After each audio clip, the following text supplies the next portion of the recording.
ఏదైతే విశాఖపట్నం స్టీల్ ప్లాంట్లో జరిగినటువంటి దుర్ఘటన ఏదైతే ఉందో ఆ దుర్ఘటనకి సంబంధించి మొన్న జగన్మోహన్ రెడ్డి గారు వచ్చి క్షతగాత్రులను వారి కుటుంబాలను పరామర్శించి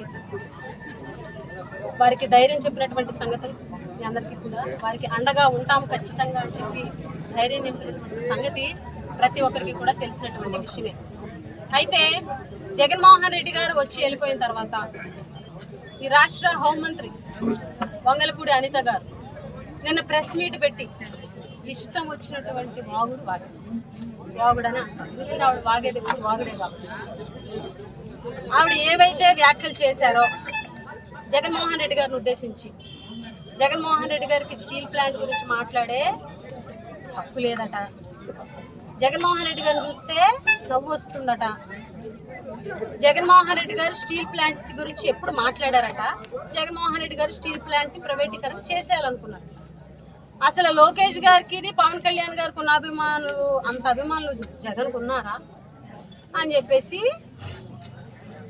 అనిత గారు మాట్లాడడం జరిగింది. అనిత గారికి ఒకటే సూటిగా ప్రశ్నిస్తున్నాం, మీ ముఖ్యమంత్రి గారు చంద్రబాబు నాయుడు గారు స్టీల్ ప్లాంట్లో దుర్ఘటన జరిగి సుమారుగా 8-9 మంది చనిపోతే, కొంతమంది చనిపోయే స్టేజ్లో అంత దారుణమైనటువంటి దెబ్బలు ఉన్నటువంటి పరిస్థితులు ఉంటే, అంటే 90% కూడా బర్న్ అయిపోయిన వాళ్ళు, మృత్యువుతో పోరాడుతున్న వాళ్ళు ఉంటే, ఇంత దుర్ఘటన జరిగిన తర్వాత ఇంత సంఘటన జరిగిన తర్వాత మీ ముఖ్యమంత్రి గారు ఎందుకు రాలేదు? మీరు బాధితులకి ₹1 కోటి ఎందుకు ప్రకటించలేదు? మేము ప్రశ్నిస్తున్నాం. మీరు జిల్లా మంత్రి, మీరు ఆ జిల్లాలోనే ఉంటారు, ఆ దగ్గరలోనే ఉంటారు, కానీ కేంద్ర మంత్రి కుమారస్వామి గారు వచ్చే వరకు మీరు ఎందుకు స్టీల్ ప్లాంట్ దగ్గరికి వెళ్ళలేదు? ఏదైతే ప్రెస్ ముందుకు వచ్చి మీరు మాట్లాడుతున్నారో, చేస్తున్నటువంటి వ్యాఖ్యలు ఉన్నాయో, స్టీల్ ప్లాంట్ కార్మికుల దగ్గరికి కానీ స్టీల్ ప్లాంట్ కార్మిక సంఘాల దగ్గరికి కానీ వెళ్ళి మాట్లాడేటువంటి ధైర్యం ఉందా? ఈరోజు జగన్మోహన్ రెడ్డి గారిని మీరు విమర్శిస్తున్నారు, జగన్మోహన్ రెడ్డి గారికి స్టీల్ ప్లాంట్ గురించి మాట్లాడే హక్కు లేదా? సూటిగా అడుగుతున్నాం. వైఎస్ఆర్ కాంగ్రెస్ పార్టీ ప్రభుత్వంలో జగన్మోహన్ రెడ్డి గారు ముఖ్యమంత్రిగా ఉండగా స్టీల్ ప్లాంట్ ప్రైవేటీకరణ చేయొద్దు అని చెప్పేసి అసెంబ్లీలో తీర్మానం చేసి సెంట్రల్కి పంపించాం. ఆ ధైర్యం కూటమి ప్రభుత్వానికి ఉందా? తీర్మానం చేసి పంపించేటువంటి ధైర్యం కూటమి ప్రభుత్వానికి ఉందా? అలాగే ఏదైతే మీరు ఈరోజు చెప్తున్నారు కదా జగన్మోహన్ రెడ్డి గారిని ఉద్దేశించి, ఆ రోజు ఎల్జీ పాలిమర్స్ లో ఘటన జరిగితే ఆ కంపెనీకి సంబంధించినటువంటి డైరెక్టర్ని అరెస్ట్ చేసినటువంటి ప్రభుత్వం, అది జగన్మోహన్ రెడ్డి గారి కమిట్మెంట్, ఆయన అడ్మినిస్ట్రేషన్ అలాగ ఉంటుంది. ఈరోజు విశాఖ స్టీల్ ప్లాంట్ లో దుర్ఘటన జరిగితే ఎవరైనా అరెస్ట్ చేసేటువంటి దమ్ము ధైర్యం మీ ప్రభుత్వానికి ఉందా? సూటిగా ప్రశ్నిస్తున్నాం. జగన్మోహన్ రెడ్డి గారు స్టీల్ ప్లాంట్ గురించి ఏ రోజు మాట్లాడలేదా? ప్రధానమంత్రిగా నరేంద్ర మోడీ గారు సభ పెట్టినప్పుడు లక్షల మంది ప్రజల ముందు నరేంద్ర మోడీ గారి దగ్గరే స్టీల్ ప్లాంట్ ప్రైవేటీకరణని వ్యతిరేకించినటువంటి నాయకుడు వైఎస్ జగన్మోహన్ రెడ్డి గారు. ఈరోజు మీరు మాట్లాడుతూ లోకేష్ గారికి పవన్ కళ్యాణ్ గారికి ఉన్నంత అభిమానులు ఉన్నారా అంటే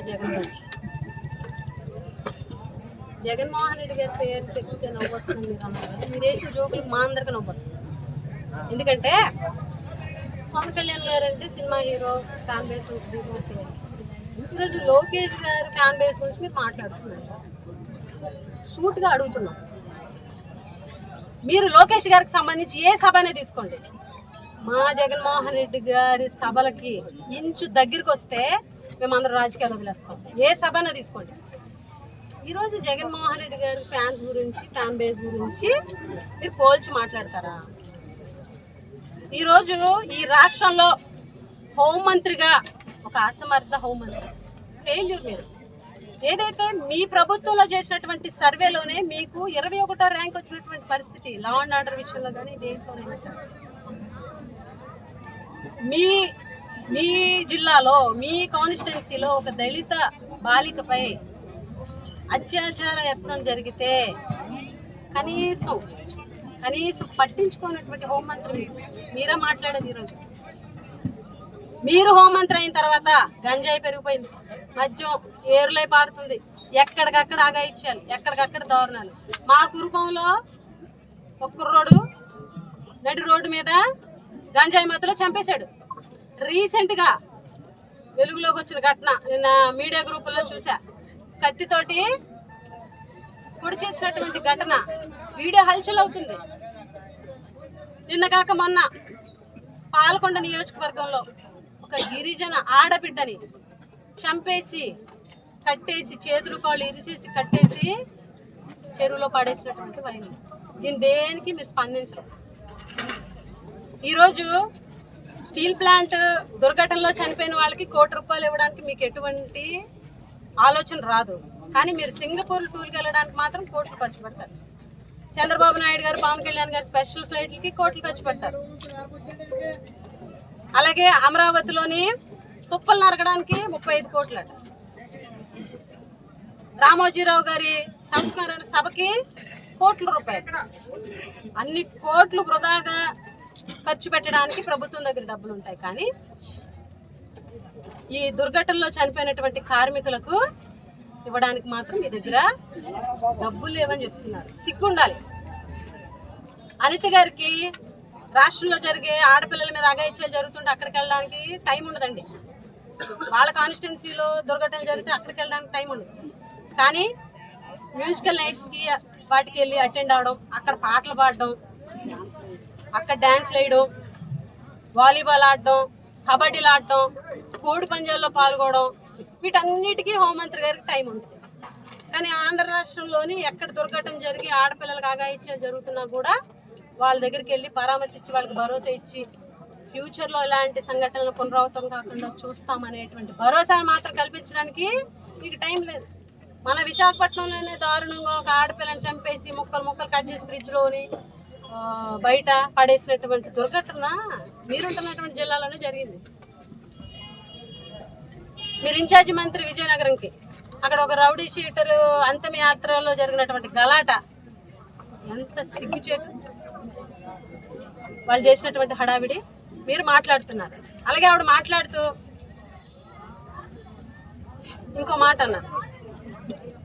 ఒక మాజీ మంత్రి గారిని ఉద్దేశించి వాడు ఎవడాడు అని చెప్పి ఒక మాజీ మంత్రిగా పనిచేసినటువంటి వ్యక్తిని, ఆ జిల్లాలో రెప్యూటెడ్ ఫ్యామిలీ, వాళ్ళ ఫాదర్ కూడా మంత్రిగా పనిచేసినటువంటి పరిస్థితి, అటువంటి వ్యక్తిని పట్టుకొని వాడెవడు అంట. హోంమంత్రి పదవి వస్తే 2 కొమ్ములే ఎక్స్ట్రా రావు, ఏది పడితే అది మాట్లాడడానికి. రేపొద్దున మీ మంత్రి పదవి అయిపోయిన తర్వాత ఎవరో ఒకళ్ళు అది అవుతుంది అని అన్నారనుకోండి, బాగోదు కదా. నోరు అదుపులో పెట్టుకొని మాట్లాడాలి. అసలు లా అండ్ ఆర్డర్ పరిరక్షణలో ఒక అంశం ఉంది. ఏంటి తెలుసా? రెచ్చగొట్టే వ్యాఖ్యలు చెయ్యకూడదు అని. కానీ లా అండ్ ఆర్డర్ని, శాంతి భద్రతల్ని పరిరక్షించే హోంశాఖ మంత్రే ఈరోజు రెచ్చగొట్టే వ్యాఖ్యలు చేస్తూ ప్రెస్ ముందుకొచ్చి ముఖ్యమంత్రిని పట్టుకొని వాడు వీడు, మంత్రులుగా పనిచేసిన వాళ్ళని మాజీ ముఖ్యమంత్రులు పట్టుకొని వాడు వీడు అని చెప్పి సంబోధిస్తుంది. సభ్యత సంస్కారం అనేది పుట్టుకతో ఎవరికి రాదు. మనం పెరిగే వాతావరణాన్ని బట్టి, మనం పెంచిన తల్లిదండ్రులను బట్టి వస్తుంది. ఈరోజు మన ప్రవర్తన, మన మాట తీరు, మనం చేసేటువంటి విమర్శలు, మన హావభావాలన్నీ కూడా మన సభ్యత సంస్కారంలో ఇమిడి ఉంటాయి. మనం ఆ సభ్యత సంస్కారం మరిచి మాట్లాడితే తిట్టేది మన తల్లిదండ్రులు ఎవరైనా సరే. ఈరోజు మీరు మీ శాఖలో చూపించండి. మళ్ళీ ఇప్పుడు అంటది చంద్రబాబు నాయుడు గారు టీ పెట్టారట. సార్ టీ పెట్టారు ఆ రోజు, నేనున్నా ఆ రోజు, నేను తాగా ఆ రోజు, నాకు చాలా అదృష్టం అని చెప్పి ఆవిడకి తెలుసు చంద్రబాబు నాయుడు గారు టీ పెట్టలేదు. చంద్రబాబు నాయుడు గారికి తెలుసు ఆయన టీ పెట్టలేదు. ఏంటంటే ఇక్కడ యాక్టింగ్ అనమాట. అయితే ఆర్టిస్టులను చూసి మేకప్ వేసుకోవడం చూసాం, కానీ ఇప్పుడు మేకప్ వేసుకుని ఆర్టిస్ట్ అయిపోతుంది. ఆర్టిస్ట్ లాగా నటించడం, మంత్రులు పట్టుకొని ఆడియుడు అంటాం. వాస్తవానికి చెప్పాలి అని అంటే ఈవిడికి హోంమంత్రి శాఖ కాదు, సభ్యత సంస్కారహీనం అనే శాఖకి మంత్రిని చేయొచ్చు, ఒళ్ళు బలుపు అనే శాఖకి మంత్రిని చేయొచ్చు. 25 మంది మంత్రుల్లో 25 మంది మంత్రులకి శాఖలు ఇస్తే, ర్యాంకులు ఇస్తే, సభ్యత సంస్కారహీనం అనే ర్యాంక్కి ఈవిడ ఫస్ట్ ర్యాంక్ ఇవ్వచ్చు.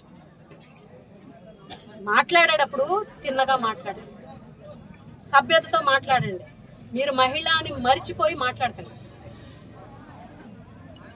అసలు జగన్మోహన్ రెడ్డి గారి గురించి మాట్లాడే రైట్ మీకు లేదు.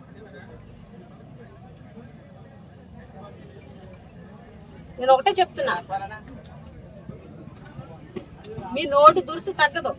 ఎవరు ఎన్ని మందలించినా, ఎవరు ఎన్ని అన్నా నోటు దురుసు అనేది తగ్గదు. ఎందుకంటే ఆ నోటు దురుసు, ఇలాంటి వ్యక్తిత్వ హననం చేసేటువంటి వ్యాఖ్యలు, సంస్కారహీనమైనటువంటి మాటలు ఇవన్నీ మాట్లాడుతున్నారు కాబట్టి మీకు హోంమంత్రి వచ్చింది, మీ హోంమంత్రి నిలబడుతుందని మీ స్వార్థం. మన నాయకుడి కోసం మన నాయకుడిని మనము ప్రైజ్ చేయొచ్చు, మన నాయకుడి కోసం ఫెరోషియస్గా మాట్లాడొచ్చు, మన నాయకుడి కోసం గట్టిగా నినదించవచ్చు, గట్టిగా ఫైట్ చేయొచ్చు. కానీ అవతల నాయకుడిని కించపరిచి మాట్లాడేటువంటి రైట్ లేదన్నది మర్చిపోకండి. ఇప్పటికైనా నోరు అదుపులో పెట్టుకొని మాట్లాడండి. ఏదైతే బాధితులు ఉన్నారో ఆ బాధిత కుటుంబాలకు అండగా ఉండడానికి ప్రయత్నం చేయండి. ఏదైతే ఈరోజు కార్మిక సంఘాలు ప్రతి ఒక్కరు డిమాండ్ చేస్తున్నారో బాధిత కుటుంబాలకి ₹1 కోటి ఇవ్వాలని చెప్పి, ఆ డిమాండ్ నెరవేర్చేటువంటి ప్రయత్నం చేయండి. ఇంకొకసారి నోరు ఉంది కదా అని మాట్లాడితే మీకన్నా పెద్ద నోరులే ఉన్నాయి, అందరికీ పెద్ద నోరులే. కాకపోతే మాకు సభ్యత సంస్కారం అనేది కొంచెం అడ్డొస్తుంది, అవి పక్కన పెడితే మీకన్నా ఇదిగా మాట్లాడదాం. ఇప్పటికైనా హోమ్ మినిస్టర్ అనిత గారు నోరు అదుపులో పెట్టుకొని మాట్లాడాలి, ఖబర్దారని చెప్పి ఈ సందర్భంగా హెచ్చరిక జారీ చేస్తారు.